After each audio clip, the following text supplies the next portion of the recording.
Agora, 31 anos no setor, o que a gente vive hoje, com esse frenesi de investimentos bilionários em inteligência artificial, como é que você pode definir o que a gente vive hoje em tecnologia?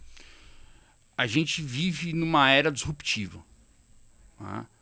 Se a gente fizer comparações ao longo do tempo, talvez há 20 anos atrás a gente tinha um domínio completo da informação. Passado um tempo, a gente foi perdendo esse controle. E hoje nós não temos controle nenhum. Da informação. Nenhum. Tá. Porque ela é gerada todo dia, a todo momento, a todo segundo. É humanamente impossível você deter o conhecimento disso tudo. Tá? Então o mercado cada vez vai ser mais rápido. Os ciclos disruptivos eles vão ser cada vez mais curtos. Está vindo a computação quântica. Computação quântica, no meu ponto de vista, vai ser o maior ápice disruptivo que a gente vai ver nos últimos anos. Porque ela vai mudar completamente o jeito que o mundo vai trabalhar. A capacidade computacional vai mudar radicalmente. Né? Obviamente vai demorar uns anos ainda para isso ser comercial. Mas eu já enxergo essa grande mudança. A inteligência artificial é um grande boom disruptivo. Apesar dela já existir já há um bom tempo, né? Aqui, Isso. a gente está falando dela com mais atividade há 1 ano, 2. Mas ela já existe há um bom tempo. Só que agora ela se tornou mais comercial e agora ela está fazendo a diferença na vida das pessoas. É mais uma vez disruptivo. E assim vai esses ciclos na área de tecnologia.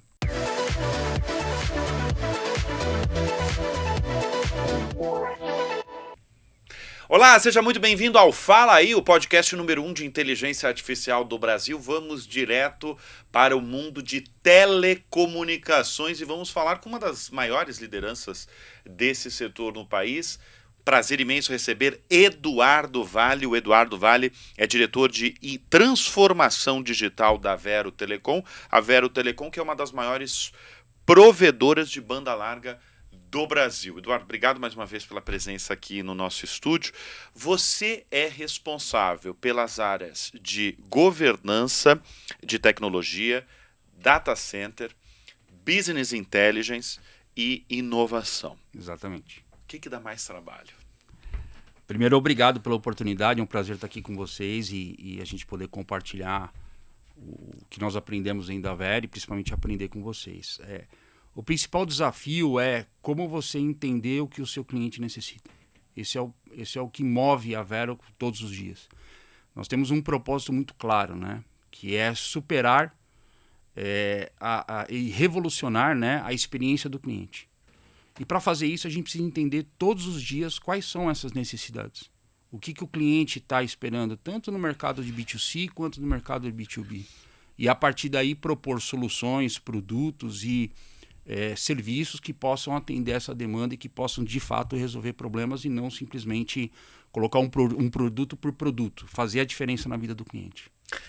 Eu vi alguns cases que vocês têm feito, né? Você como líder responsável de tantas áreas de transformação digital da companhia, e um dos cases que me chamou a atenção foi os insights que vocês estão tendo na hora da venda. Eu chamo a atenção para a questão da venda porque você tem quantos milhões de vendedores brasileiros nas ruas do país vendendo de tudo. Exato. Né? Nos grandes centros, nos rincões do Brasil. E tem uma discussão que eu vejo através dos meus entrevistados, nos meus programas de TV, sobre o papel da tecnologia e da AI na venda. E eu gostaria que você falasse como isso tem impactado no seu negócio. Sem dúvida. Primeiro de tudo, nós tivemos que implementar o conceito de data-driven na companhia, que é, obviamente, fazer com que toda a companhia tomasse decisões baseadas em dados e informações geradas e gerenciadas por nós. Com base nisso, a gente usou o nosso principal canal de contato do cliente em relação a nós, que são os nossos call centers, são os nossos televendas, são todos os meios digitais que o cliente, seja B2C, seja B2B, ele entra em contato conosco e aí tem uma conversação. Deve ser muita coisa, né? Quantas ligações vocês recebem? Por mês nós estamos falando de 450 mil ligações por mês, considerando tudo, né? Tá.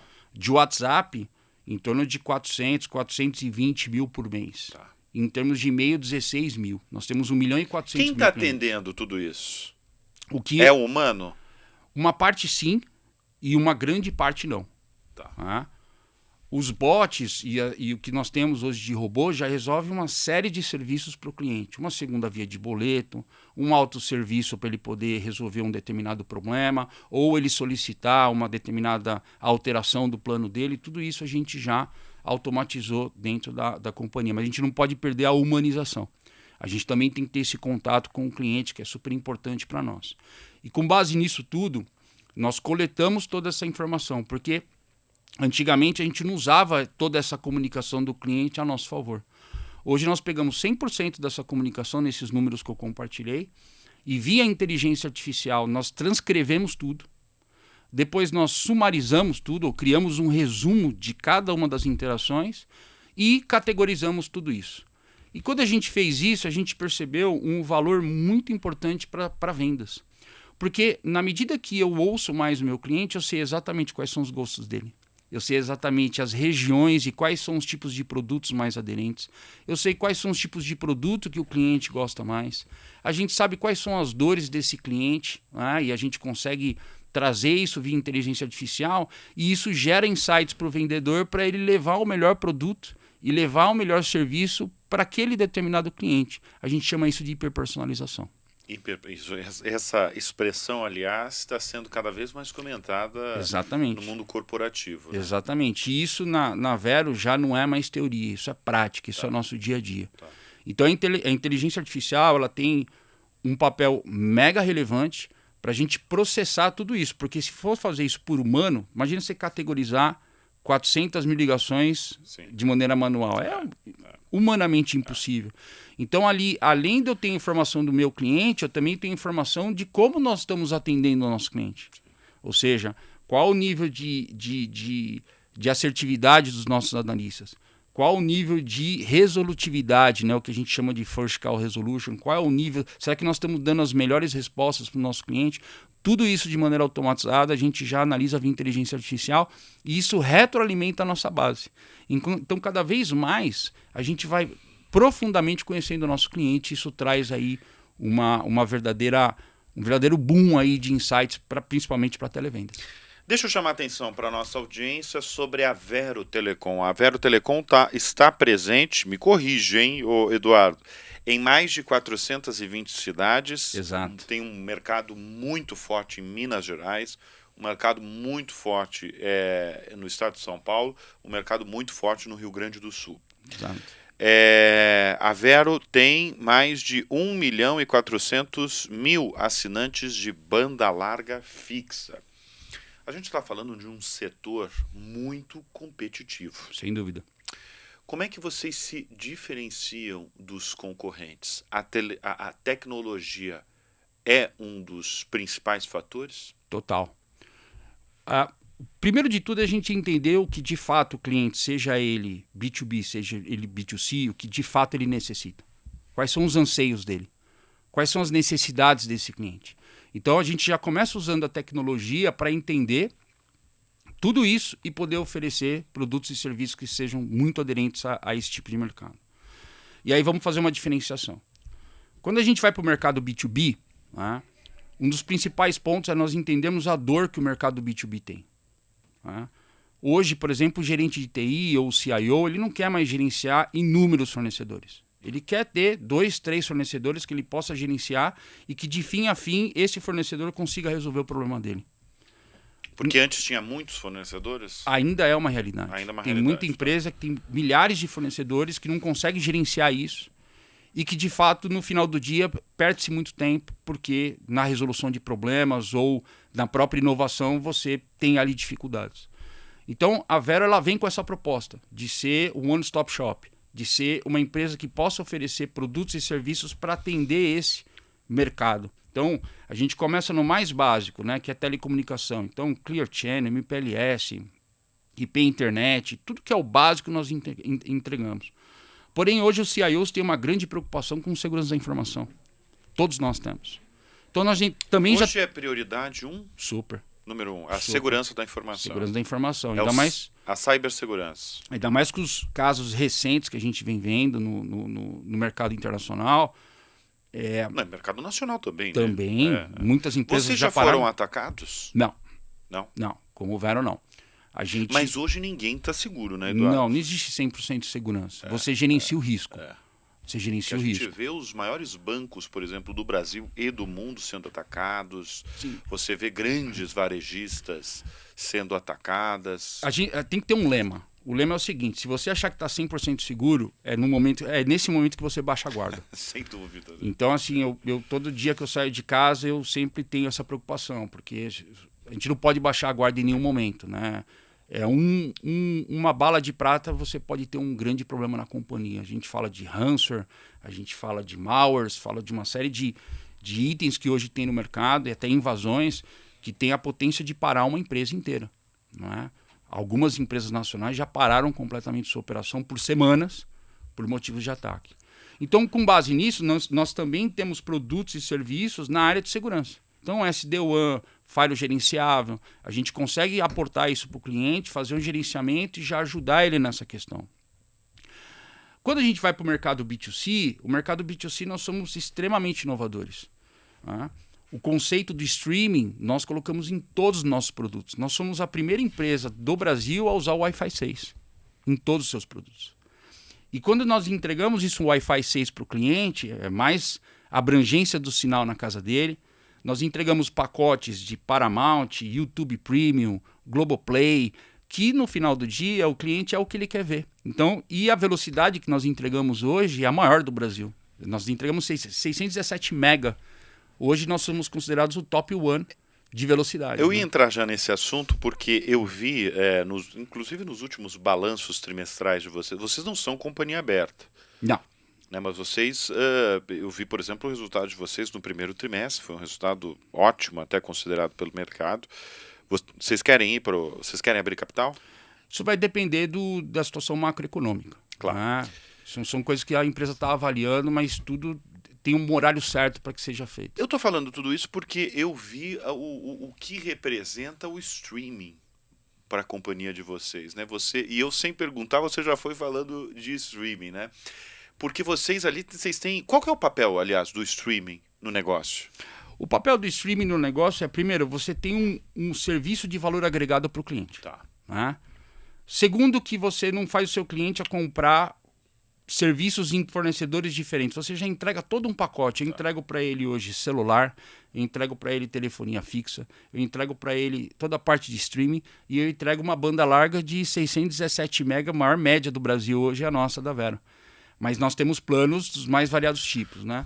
O que significa que a gente entrega um valor agregado para o cliente que ele gosta disso e a gente, por causa disso, nós temos o menor churn do mercado, 1,9%. Enquanto o mercado está acostumado com 2,5%, 3%, a Vero opera com 1,9%. Nós somos referência nessa questão. Na questão econômica que você falou, ou que a gente internamente chama de economics, né? Também somos referência no mercado. Você vê, 2024 nós fechamos com uma receita líquida de 1,7 bilhões. Tá? E no primeiro TRI desse ano, a gente já tem um EBITDA de 51%. É o maior do mercado, disparado. Né? Então você tem um churn baixo, um EBITDA, que é o maior do mercado, uma qualidade que você entrega para o cliente, como os dados que eu passei para você. Então a gente se coloca como uma das principais operadoras do mercado, né? E que principalmente... tem uma cultura, uma disciplina financeira muito forte. Então, dentro da companhia, a gente busca eficiência operacional e busca maneiras de fazer mais, com menos e com qualidade. Olha só, passa pela sua área, por exemplo, isso que você está falando de streaming, né? São vários streaming que estão rodando a partir do que vocês vendem. Passa por vocês o suporte, porque eu imagino a quantidade de carregamento de dados que vocês têm na base de vocês. Sim, é muito grande, né? É muito grande. Vocês acompanham o tempo todo a jornada do cliente? 100%. É? 100%. O que ele está indo, o que ele está consumindo. Como ele está fazendo, até para a gente garantir a qualidade de rede. Então, vou dar um exemplo que é uma brincadeira interna, né? Claro. Que a gente presta atenção, mas que a gente olha, cuidado com o jogo. Quando tem jogos mais importantes, vamos dizer assim, não vou falar em times aqui para não ferir ninguém, mas quando tem jogos importantes, a gente repara claramente um disparo do uso da internet e da quantidade de dados consumidos via streaming. Porque tem muita gente olhando os jogos, olhando ali de futebol ou de outros tipos de esportes, que no dia em específico tem um crescimento muito grande. Então a equipe de engenharia hoje da Vero, ela fica 24 horas plugada, obviamente com todas as ferramentas, automações para fazer todo esse gerenciamento, mas que no final do dia é para a gente trazer uma qualidade para o cliente. Você imagina uma pessoa assistindo um jogo de futebol, uma semifinal, uma final super importante, e de repente aparecer a ampulheta lá e bem na hora do gol o cara vai ficar bravo. Exatamente. Os caras vão na tua casa, hein, Eduardo? Total. Então ali a gente tem uma... Mas aí você, por exemplo, com isso que você está relatando, teve um aumento expressivo, por exemplo, em data centers ou em compra de espaço? Você sabe que data center hoje é uma escassez mundial. Sim, exato. É uma escassez mundial. Exato. A gente está vendo que o Brasil está se tornando um polo muito importante de data centers. Estão havendo, neste momento, diversas construções. Alguns data centers que eu já estou sabendo que estão em processo de construção já estão totalmente vendidos de serviço. Muito por causa da inteligência artificial.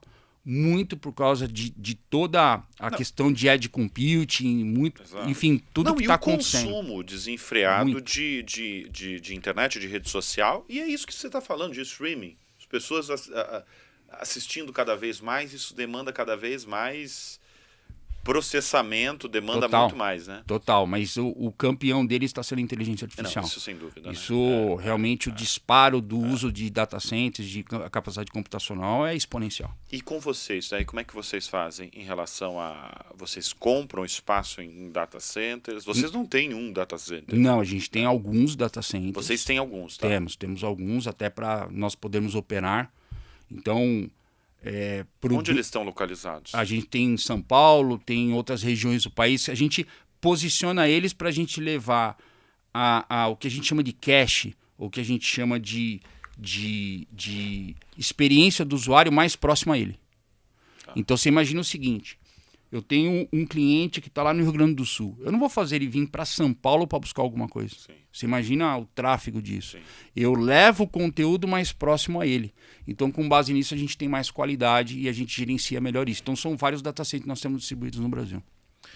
Deixa eu chamar a atenção, isso que você está falando muito de jornada, né, de acompanhar a experiência do cliente, é algo que eu tenho escutado também em outros setores. Uhum. Mas você, evidentemente, como executivo, está muito alinhado com o seu CEO, o CEO da Vero, que é o Fabiano Ferreira. Ele tem uma frase que eu anotei, que eu achei muito interessante. Estou falando, né, do setor, que é um setor extremamente competitivo, sempre foi, não é uma novidade isso. Ele disse o seguinte: o setor de telecomunicações não será sustentável baseado apenas em conectividade. Certo. É preciso evoluir na jornada de serviço. Exatamente. Que é isso que você está falando. E eu tenho um CEO, Fabiano, que ele tem um grande diferencial e que isso irradia para toda a companhia. Eu tenho um CEO que vai na casa do cliente. Eu tenho um CEO que viaja, obviamente, em momentos específicos, e ele vai querer conhecer o cliente do B2B, B2C, escutar o que ele realmente está precisando, o que realmente as necessidades dele. Então, isso irradia na companhia. Então, hoje, a cultura da companhia é colocar o cliente ao centro. E todas as nossas decisões são tomadas com essa diretriz, para que a gente consiga desenvolver todo o nosso trabalho pensando naquele que é o nosso bem maior, que é o nosso cliente, seja ele B2C, seja ele B2B. Eduardo, uma das áreas, né, quando eu apresentei o Eduardo Vale, eu falei as áreas, né, que você cuida, né, governança de tecnologia, data centers e inovação. Você é responsável por inovação do grupo. Como é que você define inovação? Inovação é quando você desenvolve algo que vai mudar a vida de alguém. Quando você coloca um serviço ou um produto que muda completamente o modus operandi dessa pessoa, trazendo mais qualidade ou trazendo mais felicidade para ela, é quando você inova. E a inovação não é algo grande, é algo nas pequenas coisas. Eu simplesmente perguntar para o cliente o que o senhor deseja já é uma inovação, porque nesse momento eu estou usando minha escuta ativa. E a inovação também são coisas grandes. Então, a inteligência artificial é uma inovação que nós já aplicamos, estamos aplicando dentro da Vero. Então, inovação está em todos os lugares. Em qualquer lugar que você olha, tem oportunidade de você fazer diferente. Né? Tem uma frase que eu gosto de usar para mim, né, que é melhore 1% todos os dias. Para você melhorar 1% todos os dias, você precisa mudar todos os dias a forma que você opera. E isso é inovação. E aí, no final do dia, você vai entregar mais, você vai fazer mais a diferença na vida das pessoas e, pessoalmente, acaba sendo um motivo de alegria, porque você vê o seu trabalho se transformando em realidade. E quando a gente olha uma empresa como a Vero é uma empresa por si só inovadora. Né? Eu dei alguns exemplos. Primeira empresa a usar o Wi-Fi 6 no Brasil. A primeira empresa do Brasil a usar uma tecnologia chamada FTTR-B. Né? É uma empresa que tem um diferencial econômico muito grande. Uma empresa que presta atenção no seu cliente. Isso é inovar. Porque parece ser clichê. Você ouve todo mundo falando isso e fazendo isso na prática. Não, sem dúvida. Tem uma grande diferença. Uma grande diferença. Né? Executar uma pessoa que eu conheço, executar é para poucos. Mas quando você executa é extremamente prazeroso. Você tem um projeto que é o Muralha, né? O Muralha Digital?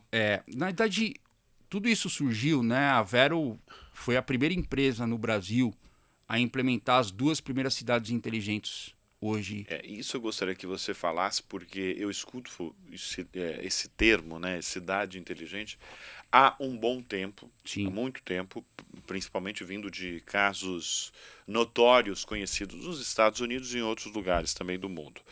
Mas existe um desafio talvez muito maior aqui no Brasil. Uhum. Nós já temos uma cidade exemplar no país considerada inteligente? Se eu for considerar o que é certificado pela BNT, São José dos Campos. São José dos Campos. São José dos Campos, São Paulo, é a primeira cidade inteligente certificada. Por que ela é considerada inteligente? Porque ela pegou uma tecnologia e usou isso a favor de todas as áreas da prefeitura. Tá. Então eu vou dar alguns exemplos aqui. Nós instalamos lá mais de 1.300 câmeras com inteligência artificial, com reconhecimento facial. Pela cidade. Tudo pela cidade. Nós integramos todas essas câmeras numa central chamada CSI. E nesse CSI está conectado a Polícia Federal, Polícia Civil, Polícia Militar. Se acontece algum roubo na cidade, seja roubo ou furto, as câmeras já detectam, já identificam e já fala a posição da pessoa para a polícia ir lá e poder capturar. Se tiver algum assalto na Dutra, porque ali a Dutra é uma faixa de fuga ali para quem vai para o Vale do Paraíba, sai de lá, a Polícia Federal e a Polícia Rodoviária já estão conectadas, elas conseguem pegar essa pessoa que cometeu esse ato na cidade. Não é à toa que se pegar os índices da cidade, reduziram drasticamente, a nível de 2 dígitos, tá? Furtos, se eu não estiver enganado, reduziu algo em torno a 70%, 80%. Tá? Só que a mesma câmera, que ela serve à polícia e serve à guarda municipal, ela também serve para a prefeitura tomar decisões de espaços públicos. Ela também serve para a prefeitura olhar como é que está o trânsito, para tomar decisões para melhorar o fluxo de trânsito.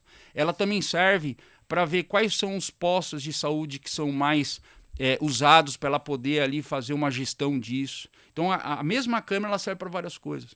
O Wi-Fi público que nós temos lá, ele não é só simplesmente para ele colocar a internet para as pessoas ali de São José, né, para os munícipes.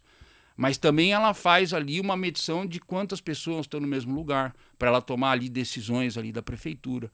Também serve para o cidadão ter um contato digital com a prefeitura. Então, você pega uma mesma tecnologia e vai servindo vários departamentos, vários setores da companhia. Né? Obras, por exemplo, mobilidade pública, depois a conexão com todo o sistema de transporte, de ônibus. Então, tudo isso no CSI, tem todos os setores da prefeitura ali instalados e usando a tecnologia eles conseguem monitorar 100% da cidade. Eduardo, você está no setor de tecnologia da informação, mas eu vou resumir em tecnologia há mais de 3 décadas. Exato. São mais de 30 anos nesse setor. 31 anos esse ano. 31 anos esse ano. Qual que é a característica que você considera essencial para o profissional de TI? tem que saber servir. O profissional de TI ele tem que olhar para o outro e saber servir. Saber olhar para o outro e entender exatamente o que o outro está precisando. Né? Na medida que ele consegue fazer isso, ele consegue aplicar o seu conhecimento, a tecnologia que ele conhece para ajudar essa pessoa, para ajudar esse grupo de pessoas ou uma empresa. Né? O profissional de TI ele tem que ter muito autopropulsão. Ele tem que ser um cara que todo dia ele fica pensando como fazer diferente. E não tem nada mais prazeroso de que você fazer uma instalação de estrutura, ou desenvolver um sistema, ou estabelecer uma segurança, que seja, e que no dia seguinte você olha a pessoa trabalhando e fala assim, putz, aquilo foi fruto do meu trabalho. Eu fiz um post no LinkedIn e que me surpreendeu, que deu mais de 50 mil visualizações. Né? Que eu escrevi mais ou menos assim, a gente inaugurou um escritório da Vero, só para tentar tangibilizar isso que eu estou te falando. E aí, putz, eu fiz isso muitas vezes na minha vida, mas aquele dia da inauguração fiz questão de estar lá no escritório. Eu escrevi mais ou menos assim no LinkedIn. Eu tenho 31 anos de TI, mas nada me faz mais feliz do que eu chegar no dia seguinte aqui, depois da mudança, todo mundo entrar no escritório, sentar nos seus postos de trabalho e trabalhar como se nada tivesse acontecido, menos inclusive a mudança. Exatamente. E aquele, sabe, eu fico aqueles 10 minutos olhando aquele prazer imenso de ter servido alguém. Exato. Né? E eu acho que para você, o segredo do sucesso é você saber servir com qualidade, servir com escutativa para que você cresça profissionalmente. Mas você sabe que em todas as empresas, nos variados setores, vocês têm aquela fama, né? De deu um problema, chama a TI. Você tem um temor com essa frase? Não. Muita gente já te chamou? Já muito. Muito. A gente... Os mais variados problemas. O nosso salário, a gente ganha salário para resolver problema, né? Na prática é isso. Exatamente. Mas assim, é por isso que eu falo, né? Esse prazer em servir e prazer de você resolver um problema, você não está ajudando só a si, você está ajudando outras pessoas. Isso é muito bacana. Não, né? Você tá ajudando o trabalho, a produtividade de uma companhia, né? E é claro, né? Quando tem um problema, todo mundo vai te chamar, mas essa que é o legal da minha profissão.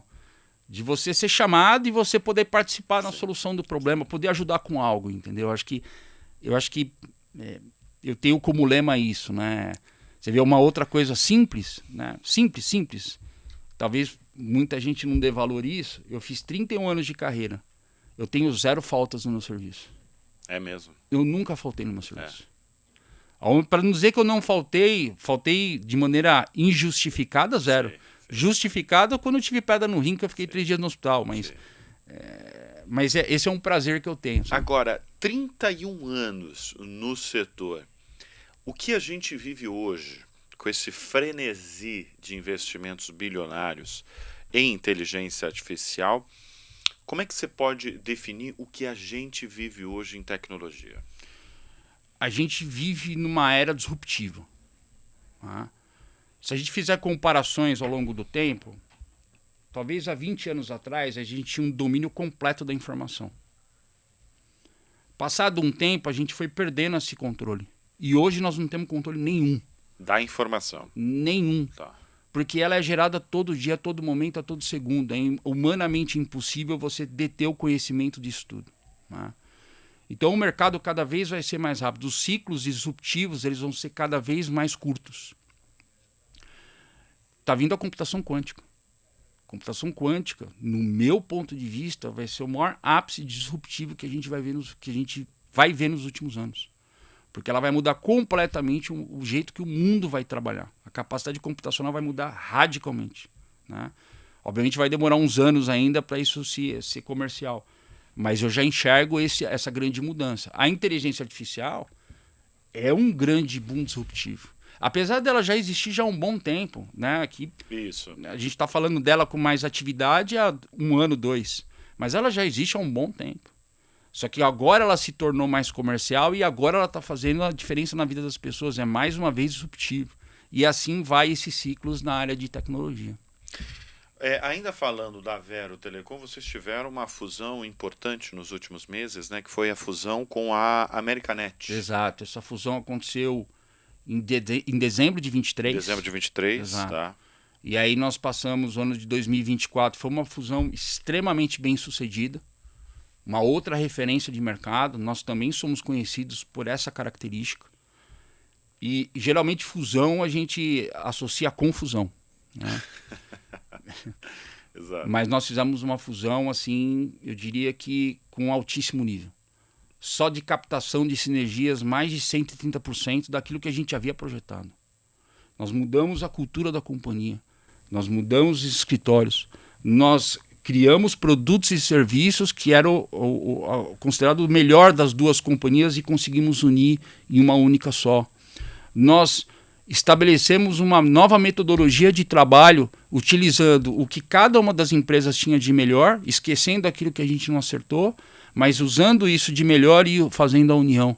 Não é à toa que os resultados de 2024 foram excepcionais, tanto no campo financeiro quanto no campo de qualidade. No campo financeiro, como a gente comentou, a gente chegou a 1,7 bi de receita líquida, um verdadeiro recorde para nós, e principalmente o EBITDA também extremamente alto, na casa, como eu te falei, de 50%. Né? Exatamente. Mais de 50%. Mais de 50%. Então, e na parte de qualidade? Parte de qualidade, nós ganhamos vários prêmios. Um dos prêmios super importantes foi o prêmio do Reclame Aqui. Nós somos eleitos, além de RA1000, nós recebemos o prêmio de reconhecimento, primeiro lugar em telecom do grupo Reclame Aqui. E esse ano já ganhamos o prêmio do consumidor moderno e outros prêmios também que estão ali em decisões, né? Mas aí vamos ganhar mais aí. Agora, você está falando um monte de coisa boa, né, da sua companhia. Você como executivo, você também tem um papel ali de vendedor, que você, já estou vendo aqui que você é um bom vendedor também, além de executivo de TI. Mas e desafio nesse setor de telecomunicações, hein? Qual que é o principal? O desafio é, primeiro, que no mercado nacional nós temos mais de 20 mil ISPs. Tá? Então ali já existe... De certa forma, então, são mais de 20 mil concorrentes. Mais de 20 mil concorrentes. Né? Depende da região onde você está, sim, são mais de 20 mil concorrentes. Coisa pra caramba, hein, Coisa Eduardo? pra caramba. Agora, duas decisões nós tomamos na companhia.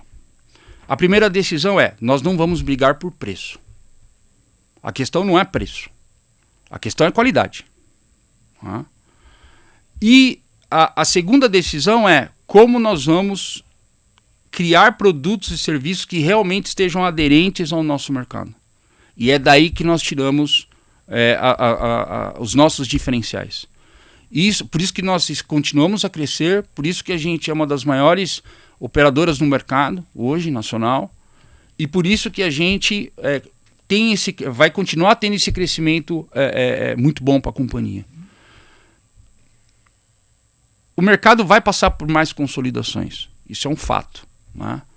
Mas o que a gente sempre tem em mente é o nosso propósito, né? Que é revolucionar a experiência do nosso cliente. É isso que nos move todos os dias. E daí que nós criamos nossos diferenciais para, numa concorrência, disputar com esses 20 mil ISPs. Né?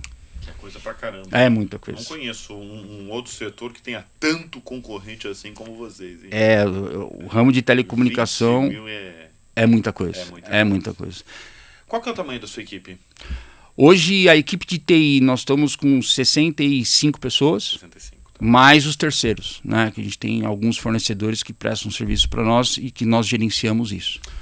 Desses 65 diretos, né, que você lida diariamente, são muito jovens? São pessoas mais velhas? Na 40, faixa 50, 20, 30 anos? Como é que é? A minha faixa ali é de 25 até 35 anos, mais ou menos. E essa galera jovem que está chegando e, sobretudo, na sua área de tecnologia de informação, elas têm muita diferença em relação cultural, que eu falo, com a sua geração que entrou no mercado de trabalho?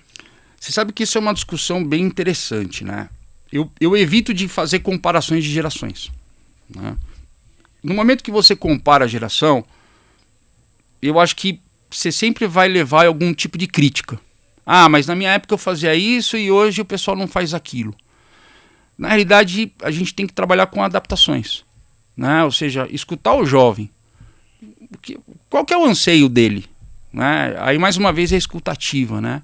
E você talvez mudar a sua gestão para você poder recepcionar esse jovem melhor, dele poder atender, porque ele também tem sonho. Todo ser humano tem sonho. Onde ele quer chegar, como ele quer chegar. Se eu vou fazer uma comparação, talvez na nossa época, a gente gostava de posses, gostava de ter um carro, gostava de ter uma casa, gostava de ter algo para você apalpar. Exatamente. Né? Hoje o pessoal não tem mais isso. Não quero carro, eu pego Uber. Eu não quero casa, eu pego um Airbnb, alugo, depois eu mudo. Então, quer dizer, se fizer comparações, você vai fazer críticas. E eu acho que não é legal. Isso mexe no dia a dia, isso mexe no trabalho, essa realidade comportamental. Total. Agora, quais as características que todo ser humano tem? Primeiro que ele tem sonhos.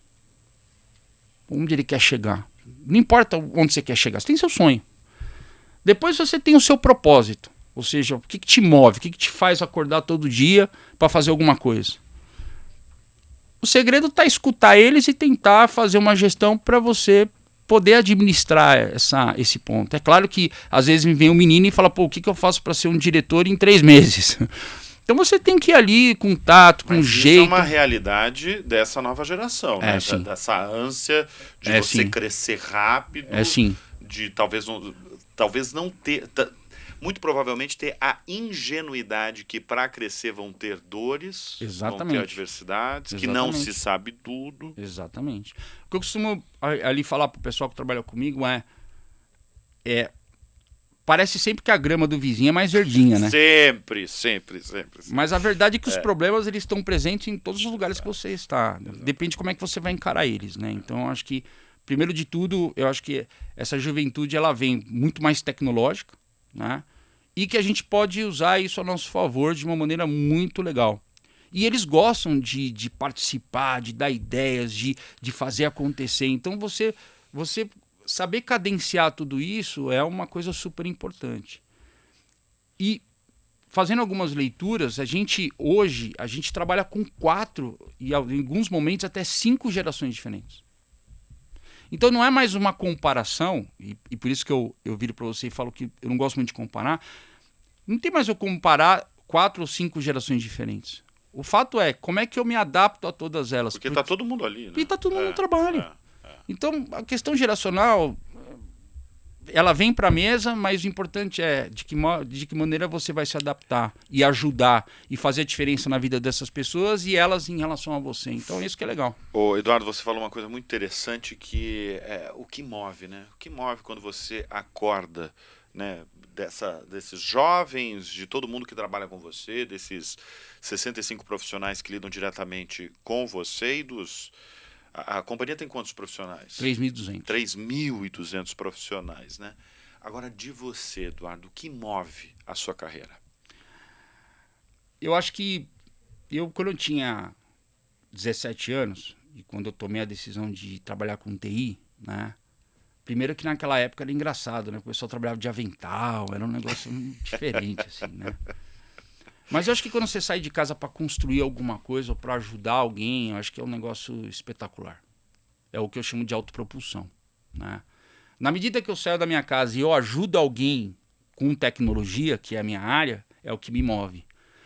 E depois, quando eu comecei a carreira de gestão, o que eu mais gosto de ver ou de escutar é alguma pessoa que trabalhou comigo que passa por um amigo ou que chega no meu ouvido que essa pessoa cresceu, que essa pessoa galgou postos de trabalho diferentes, que essa pessoa está tendo crescimento tanto na vida pessoal quanto profissional, e você fica feliz por ela, porque de algum momento você contribuiu com isso, né? Então eu olho 2 lados, né? O quanto que eu estou servindo, o quanto que eu estou fazendo diferença e principalmente das pessoas que trabalham, o quanto que eu estou ajudando elas para elas poderem também progredir na carreira, progredir na vida e de fato fazer a diferença na vida de outras pessoas, né?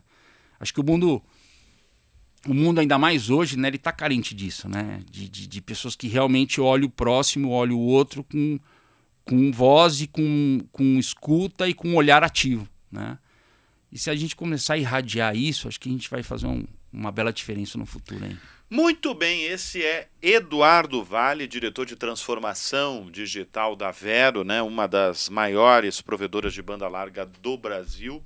A gente tem uma lembrança que a gente dá para Muito todos os obrigado. nossos convidados, porque realmente, como diz essa plaquinha aqui da Semantics, da Fala Aí, você deu e dá voz à inteligência que transforma negócios e impacta bilhões de vidas. Com o que você falou ao longo do programa, só corrobora o que diz essa plaquinha. Puxa. Essa plaquinha é sua. Muito obrigado. Para mim, realmente é uma honra estar aqui com você, estar aqui com a sua equipe.